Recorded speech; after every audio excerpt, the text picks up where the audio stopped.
Et bonjour. Vous allez bien? Ça c'est pour vous. Moi je suis youtubeur, je fais des reportages YouTube dans la rue. Et je viens avertir les gens que jour ou l'autre on allait mourir. Il nous faudrait une canot de sauvetage. Est-ce que vous en avez un pour la mort vous? C'est nature faire les choses. Oui mais vous allez mourir, ça c'est sûr. Comme tout le monde. Et oui, comme moi aussi, mais qu'est-ce qui se passe après la mort? Vous allez où? Ça s'arrête ou ça continue pour vous? Oh, ça va continuer, je vais revenir. D'accord, vous croyez en quoi alors? C'est ça qui m'intéresse. Réincarnation. La réincarnation, c'est-à-dire? Donc si vous mourrez, votre âme elle va où? Ah, ça, tout dépend ce que le bon Dieu va décider. Donc vous croyez en Dieu? Vous êtes chrétienne ou musulmane? Catholique. Catholique. Donc moi je suis chrétien. Donc vous savez comme moi que nous serons jugés par rapport à nos actes que nous aurons commis ici sur terre, par rapport au bien ou au mal. Donc comment est-ce que vous savez en tant que catholique si vous faites du bien ou du mal aux yeux de Dieu? En tout cas, je ne fais pas du mal à l'autrui, donc c'est plus important. D'accord, mais vous comment vous savez si vous êtes pécheresse aux yeux de Dieu ou pas? Il me le dira de lui-même.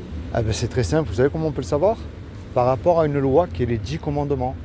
Tu ne mentiras pas, tu ne voleras pas. Mais entre nous là, Nous sommes des mais humains. entre nous là, Oui. est-ce que vous avez déjà menti? Bien sûr. Moi aussi. Est-ce que vous avez toujours honoré vos parents? J'essaye. La crise de l'adolescence, on l'a un peu faite aussi, hein? Oh, chez les Africains, avec l'adolescence, ça marche pas trop chez nous. Vous leur avez désobéi déjà quelquefois, comme tout le monde. Est-ce que vous avez déjà volé quelque chose, peu importe la valeur? Adolescence, on a tout Comme fait. tout le monde, mais vous voyez pourquoi j'ai pas le droit de vous juger? Parce que j'ai fait comme vous. Et Jésus l'a mis une barre au-dessus. Quiconque a regardé un homme ou une femme avec de la convoitise a déjà commis une adultère dans son cœur. On a déjà regardé une personne, Ça, hommes et femmes. on est d'accord. Mais là, si Dieu nous juge, est-ce que nous sommes coupables à ses yeux ou pas? Parce qu'on a cassé sa On est loi. tous des pécheurs. Eh oui, et on est tous coupables. Et on mérite tous l'enfer. Pas un, même le pape, vous voyez qu'il n'a jamais regardé une femme du coin de l'œil. On est d'accord. Mais ça, c'est la mauvaise nouvelle. Moi, je vous amène une très bonne nouvelle le bon matin. Pour moi, ce qui est impossible à l'homme ne l'est pas à Dieu. Mais il faut remettre un peu les choses dans l'ordre, c'est que Dieu enverra bien le pécheur en enfer et non pas le péché. Hein, parce que c'est le péché qui nous éloigne de Dieu et qui nous envoie aussi en enfer. Alors moi, ce que je vous amène de bon matin, comme canot de sauvetage, c'est un homme qui s'appelle Jésus. C'est-à-dire qu'il y a 2000 ans, comme Dieu n'a trouvé personne de parfait sur terre, ni un pape, ni un saint, ni qui vous voulez-vous, eh bien, il a pris une forme humaine, il s'est habillé de ce corps qui est Jésus le Christ. Et il a dit, quiconque croit. Il n'a pas demandé d'allumer un cierge, de prier Marie et de prier un saint. Quiconque croit que Jésus est le Fils de Dieu, qu'il est ressuscité du royaume des morts le 3e jour, Moi, je pense que c'est un prophète. Alors. il aura la vie éternelle à mes côtés. Alors, C'est un messager, donc c'est un prophète. il y a, regardez bien, il y a une chance sur 1 million de gagner au loto, je crois même beaucoup plus. Imaginez qu'il y a une chance sur 1 million que ce que je vous dis est vrai. Ça vaut la peine de réfléchir et de chercher dans la Bible. Votre réponse est dans la Bible. Pourquoi je parle de la Bible? Vous allez voir. Croire, c'est bien. Bon, tout le monde me dit, oui, je crois en Jésus, c'est très bien.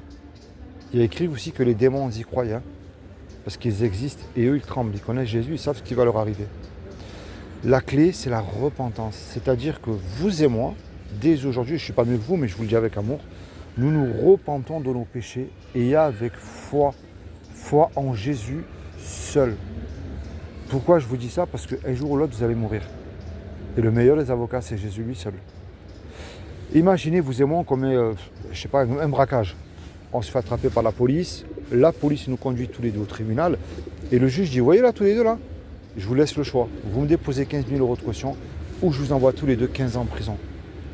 On n'a pas l'argent parce qu'on vient de se faire serrer, vous et moi. Et qu'on le veuille ou pas, on ne peut pas revenir en arrière et effacer le mal qu'on a fait. Et on ne peut pas dire au juge, monsieur le juge, vous êtes bon, miséricordieux. Je vous le jure, vous me laissez partir, je recommence plus, c'est fini. Le juge, il va dire, je suis bon, miséricordieux, c'est vrai. Mais vous me déposez l'argent là, vous partez en prison, je ne veux rien savoir. Moi. On se regarde tous les deux, on ne sait plus quoi faire. Mais il arrive tout à coup un homme qu'on ne connaît pas. Et cet homme-là, par amour pour nous, il donne la caution, il paye l'argent à notre place. Le juge, il est satisfait, il nous libère. Mais imaginez-vous dans l'action là, cet homme qui a donné l'argent pour vous, il vient se présenter à vous maintenant là. Qu'est-ce que vous allez lui dire à cet homme-là, sincèrement? Merci, au moins. C'est ce qu'il mérite. Si vous demandez un service, vous allez le faire, c'est normal aussi. C'est ce que Jésus a fait pour vous sur la croix il y a 2000 ans pour vos péchés. C'est lui qui a accompli la loi des 10 commandements. C'est lui qui vous a racheté de la colère de Dieu qui dominait sur vous. Il a pris toute votre condamnation sur lui. Et ce qu'il vous demande en retour, c'est une relation personnelle avec foi en lui. Pas comme ils font les hypocrites qui chantent dimanche Alléluia à l'église et puis lundi, mardi, ils ont oublié qu'ils ont fait tout ça et se continuent à se comporter comme monsieur, madame, tout le monde. On est d'accord? On est d'accord. Et vous lisez la Bible. Je ne dis pas que tu t'iras mieux, je serai menteur. Mais moi, je vous parle pour après. Si vous êtes en couple, mettez Jésus dans votre couple. Ça ne va pas avec vos parents, il y a des problèmes ou je ne sais pas, maladie, quoi. Mettez Jésus dedans. C'est ça qu'il demande. C'est que vous commencez à vous tourner vers lui et avec vos mots à vous, vous lui dites Seigneur, je reconnais que je suis une pécheresse à tes yeux.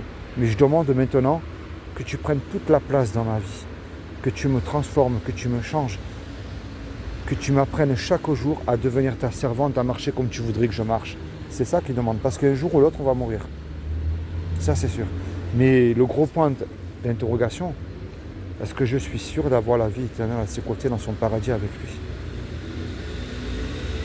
Ça vous plaît. Est-ce que vous avez une Bible à vous, personnelle? Eh bien, je vais vous la faire cadeau, comme ça vous l'aurez. Et commencez à la lire. Vous allez être surprise de trouver ce qui est écrit dedans. En fait, quand vous allez la lire, vous allez dire, mais c'est fou, c'est pour moi ce verset. Puis moi, ça sera différent aussi. Parce qu'aujourd'hui, il y a beaucoup de choses, de monde qui prophétisent beaucoup de choses. Hein. Oui, je déclare, je proclame, patin, couffin, et puis lundi, mardi, ils ont oublié. Et puis, ils se sont trompés aussi.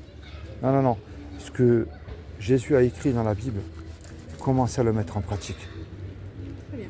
D'accord? Allez, je vous fais cadeau. Non, mais faut pas à ma mère, on en a un, on donne à quelqu'un. Mais c'est pas grave, je vais pour ça dans la rue, vous avez rien à me donner, je vous rassure. Alors, ça c'est pour vous. Enfin, lisez où vous voulez, mais je vais vous encourager à commencer dans Jean. Lisez l'évangile de Jean. Commencez à vous rapprocher de ce Jésus-là, de la Bible. Pas d'une star, pas d'une religion. Ça, c'est cadeau. C'est gentil, mais je préfère la Bible de celui de ma mère. Elle me l'a proposé plusieurs fois. Ah, Je ben préfère écoutez. celui de ma mère. Eh ben, il n'y a pas de souci. C'est gentil en tout cas. Mais c'est moi qui vous remercie. Si votre maman elle en a une, eh ben, tant mieux. Je pense qu'elle doit prier pour vous aussi. Elle est très croyante. Eh ben, c'est pas le hasard que je vous rencontre aujourd'hui. Le hasard n'existe pas avec Dieu. Vous savez. Mais c'est comme votre prénom, moi c'est Philippe. Vilma. Vilma. Vilma. Sois béni, toi et toute ta famille. Pareil. Mais rapproche-toi de Jésus parce que c'est le seul qui est vivant. Donc commence à chercher, à te demander pourquoi il est vivant si ça serait qu'un simple prophète.